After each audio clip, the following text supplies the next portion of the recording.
coming up on Monkeysee TV. Welcome to the Monkeysee TV Holiday Edition. We've got you covered. With tips on decorating to selecting the season's top toys and everything in between. Here's a look at what we've got in store for you today. You'll meet a farmer growing more than 1 million Christmas trees. He'll show us how he does it and how one of those trees became the centerpiece of this year's White House Christmas. You'll learn how to easily make spectacular gingerbread cookies from scratch. And we'll show you a super easy cheese dip that's quickly becoming a Hanukkah tradition. You'll see how to stock and run your home bar like a pro. And you'll get some great tips on keeping your holiday season eco-friendly. All that and much more coming up on Monkeysee TV.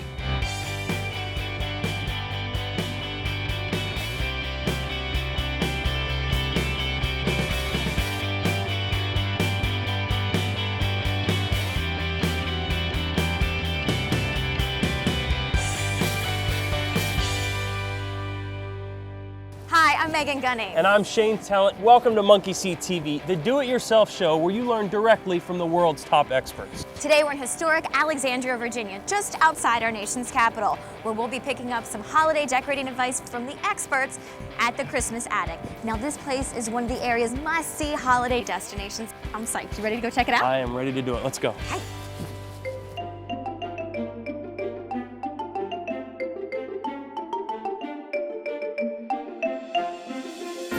We're now joined by Faye Carter. Faye, you are the co-owner of the Christmas Attic. This place is amazing. Love it. Thank you so much. We're so glad to have you guys here. You got to tell us all about it. 35 years, right? Absolutely, over 35 years. And the building we're in is over 200 years old. George Washington stored his grain here. We have a really strong tourist base here, as well as our locals really support us. All right, now we're talking Christmas ornaments. Do you have any idea how many you have? Well, we know we have hundreds of thousands. Wow. All right, well, we don't know if we're going to see hundreds of thousands today, but before we dig into all these beautiful ornaments, we're going to need a tree. Now, artificial or fresh? Fresh, always. All right, well, you're not alone because 33 million fresh-cut trees will be sold in the U.S. this year, and 29 of those trees will end up decorating the White House, believe it or not. Wow. To find out where all those trees come from, let's go behind the scenes of this year's Grand Champion Christmas Tree Farm. Standing behind me here is the 2008 official White House Christmas tree. For 42 years, nearly 20,000 Christmas tree farms across the nation have competed for the honor of supplying the official White House Christmas tree. For Jesse Davis of River Ridge Tree Farms, this year's win is the culmination of many years of hard work. We began growing trees about 25 years ago. Now we have over 1 million trees in the ground, and we sell about 100,000 trees per year. River Ridge Tree Farm spans hundreds of acres high in the mountains of North Carolina.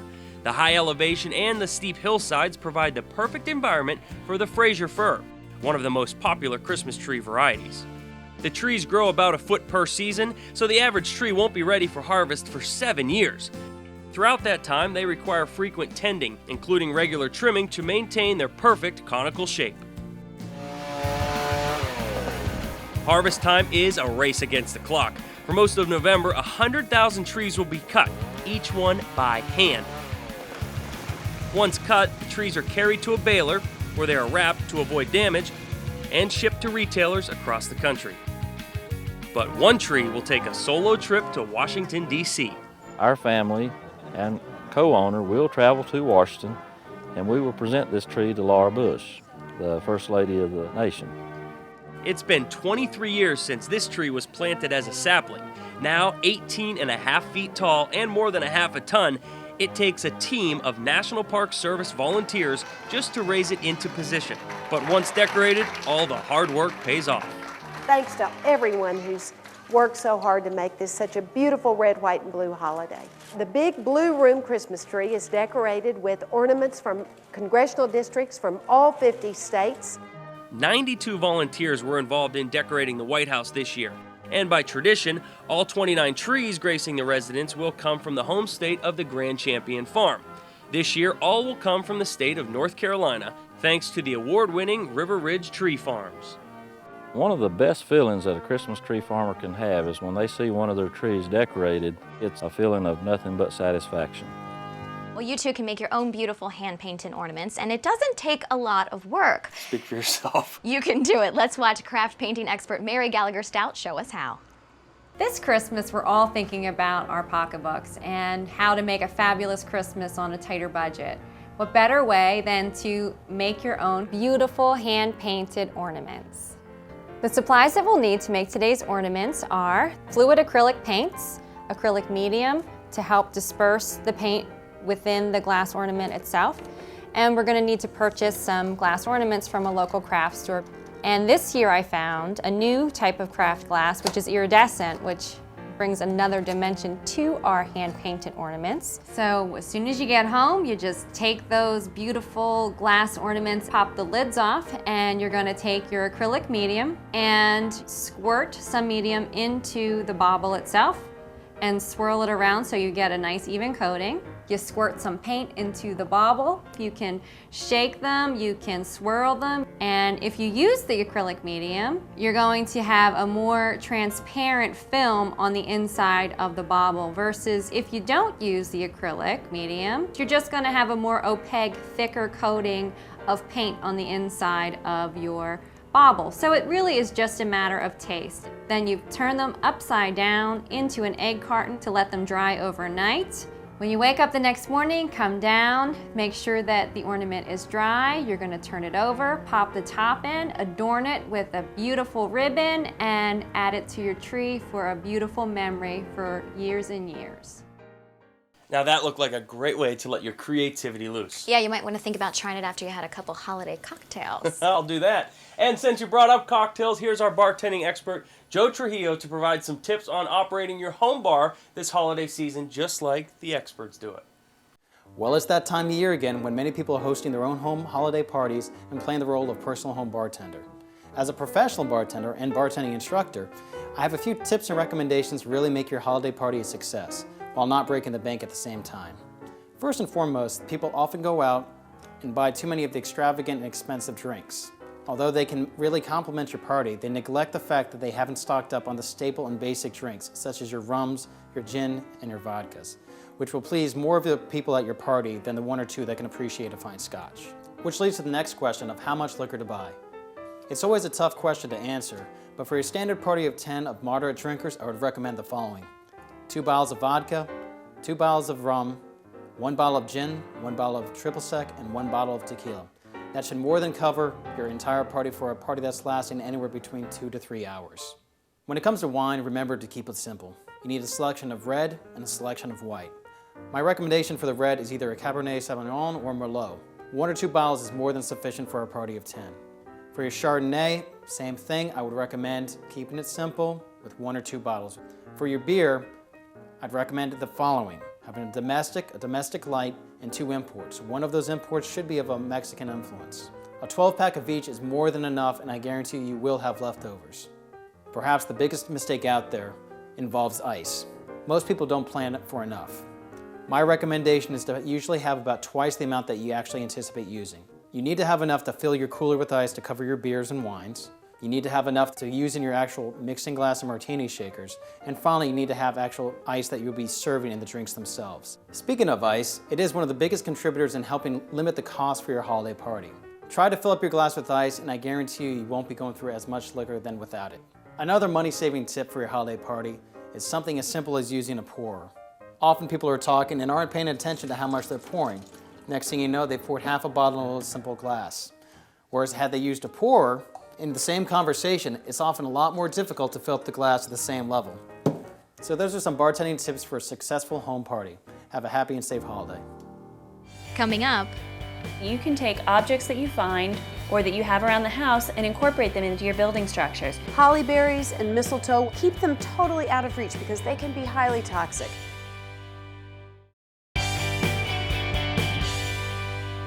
Welcome back to Monkeysee TV's Holiday Edition. We're getting in the holiday spirit here at the amazing Christmas Attic.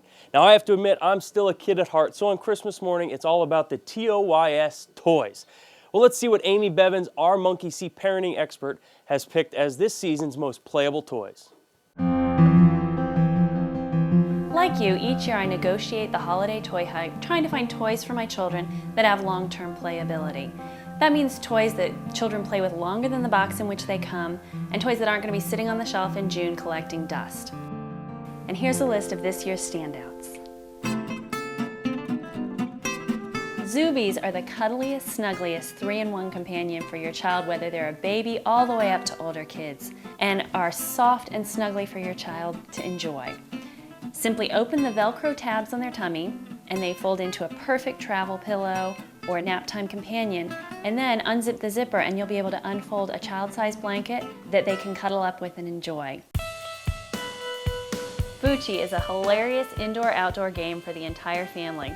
Like bocce, the goal is to be closest to the 12-sided foam target tossed out by the first player. The bocce twist comes in how you reach that goal.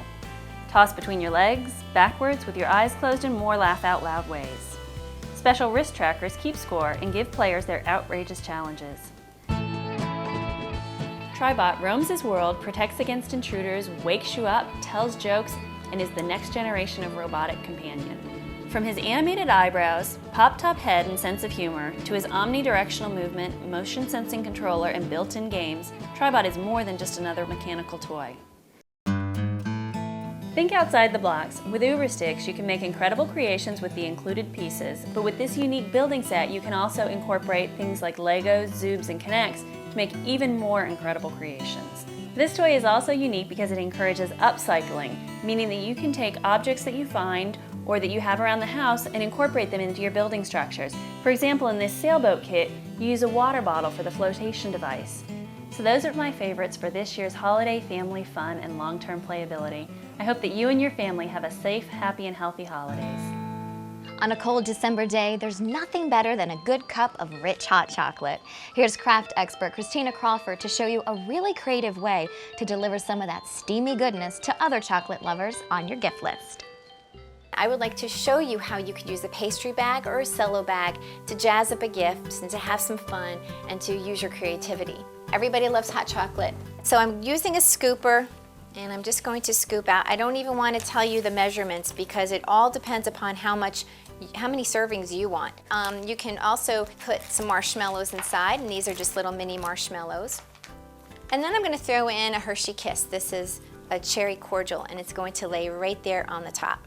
I'm going to gather it at the top. Remember, you want to make sure that you've got enough to do this. If you filled it up too much, there's not going to be enough room to tie that. In advance, what I've done is I've taken some twill tape, and with that, I'm going to wrap it around and tie it in a knot. How simple is this? This is just using a pastry bag. I love the shape. It's very different, very creative. I'm going to make a little card that goes with this. Remember having little pieces of wrapping paper left over? Well, we throw this away probably. What you can do is just use some of that to embellish tags. In order to cut it, if you don't want to measure it, I'm just going to fold it this way and fold it the other way. And then taking straight scissors, just cut that right off. And then taking my double sticky tape, I'm going to put this right on top of the card. I stamped some snowmen, put them right on top. And what I did was I colored them in with markers using the same colors from that wrapping paper. I went on Google and I just said, let me look for hot chocolate poems, and I found one. And so I printed them on a piece of paper, and so I could make lots of presents. Then in the inside, I have the same thing, and I just tape this right inside. There's enough for you to put to who it's for, and enough for you to write your name because it is from you. How can you put this together? Well, if you go ahead and you just pop a hole through here, using your hole punch, I'm going to take the very corner of that twill tape and pull it through, and then my gift tag stays right there on my gift of hot chocolate, making it so special. This is an idea on how you can take a pastry bag and make it into a pretty gift wrapping. Coming up. And then you can go ahead and let your imagination go wild. Kwanzaa is a special reverence for the Creator and creation.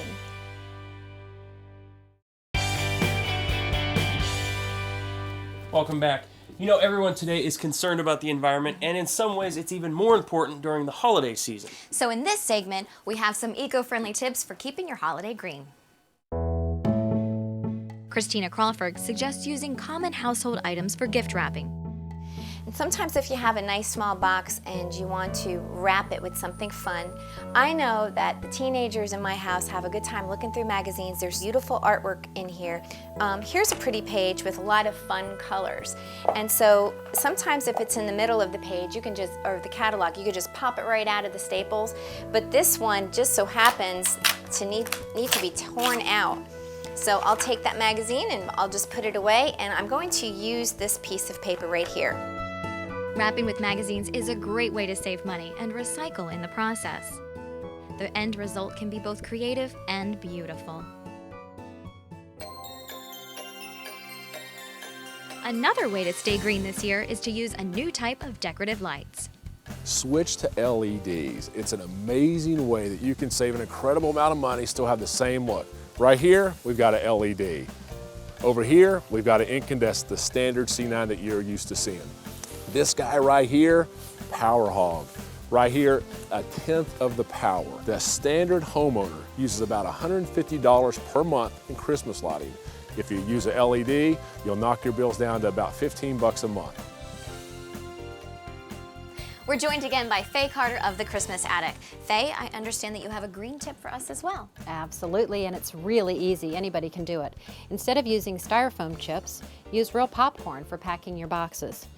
First, put a layer of popcorn in the bottom of your box. Place your ornament in gently and pour the popcorn right in on top. I take it this is not buttered popcorn. No, not buttered or salted, because that'll destroy your ornament or the box. And this is my contribution to the tip. We're gonna stick this "Don't Eat" sign right in the box. Good idea. That's a great tip. I love it. All right, so for many American families, it's the Festival of Lights that marks the spirit of the holiday season. And in this segment, cookbook author and food historian Sheila Kaufman shows us how to make a delicious cheese dip that's rapidly becoming a Hanukkah tradition. A new Jewish tradition for Hanukkah is serving cheese dishes in remembrance of Judith, a brave widow. The recipe calls for a medium onion thinly sliced, a cup of mayonnaise, regular or low fat, 2 cups of shredded cheese, Jarlsberg, or if you're kosher, you're going to use Swiss cheese or Emmenthal, and fresh grated nutmeg.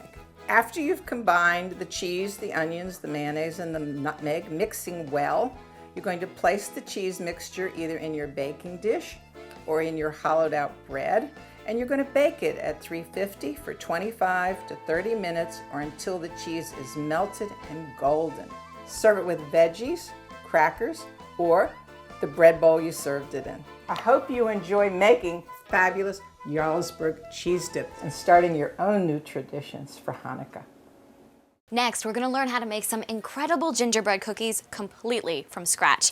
It's a lot easier than you might think. Take a look. Hi, my name is Nicole Ferrigno.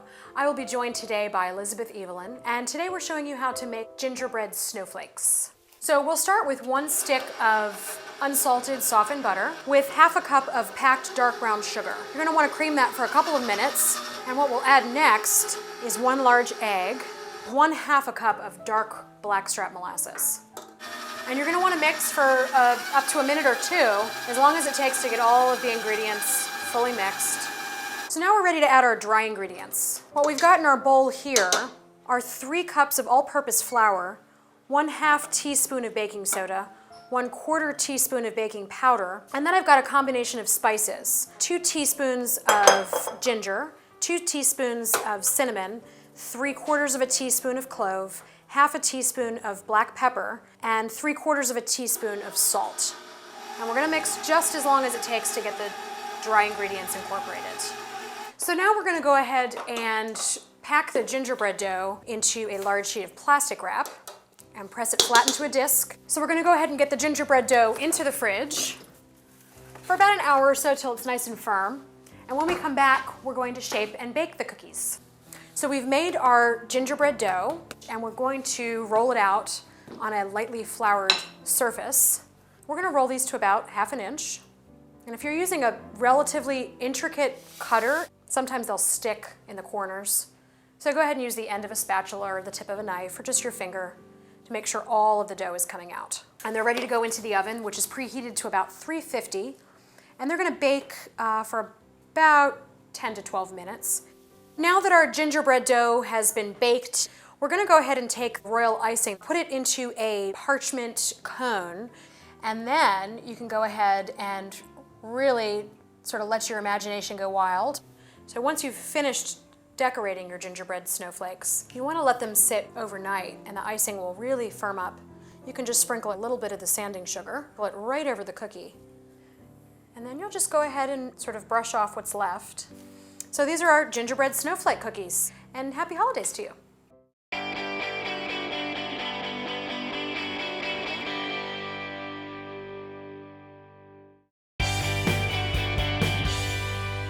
Jumbo, I'm Nia, and we're showing you today how to celebrate Kwanzaa. Kwanzaa is the gathering of the people, a special reverence for the Creator and creation, a commemoration of the past, a recommitment to our highest ideals, and a celebration of all that is good. Kwanzaa is a time of reassessing, reaffirming, and rewarding all that we have done within the past year, and is also a holiday that reflects our African culture. Kwanzaa is celebrated from December 26th to January 1st, 7 days. One candle is lit for each day of Kwanzaa. Each candle represents a different principle of the Nguzo Saba, or 7 principles. During the 7 days of Kwanzaa, the head of the household pours libation to honor our ancestors into a bowl or potted plant, and the family collectively drink from the Kikombe cha Umoja, meaning the unity cup. Then the family closes with 7 collective cheers of Harambe. Harambe means let's pull together. Harambe!